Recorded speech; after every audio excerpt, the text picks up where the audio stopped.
কারো ক্যান্সার দেখে যদি এই দোয়াটা আপনি বিশ্বাসের সাথে পড়েন, জীবনে কোনোদিন ক্যান্সার রোগে আক্রান্ত হবেন না।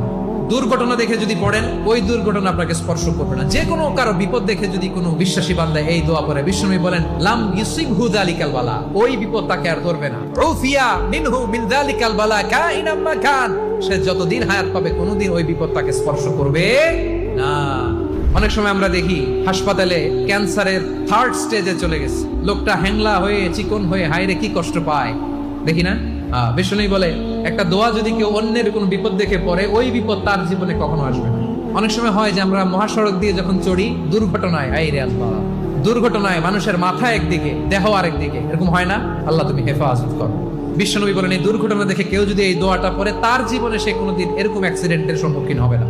শুনবেন, বিশ্বনবী বলেন অন্যের বিপদ দেখে কেউ যদি পড়ে, আলহামদুলিল্লাহিল্লাযী আফানি মিম্মা বাতালাকা বিহি ওয়া ফাদ্দালানি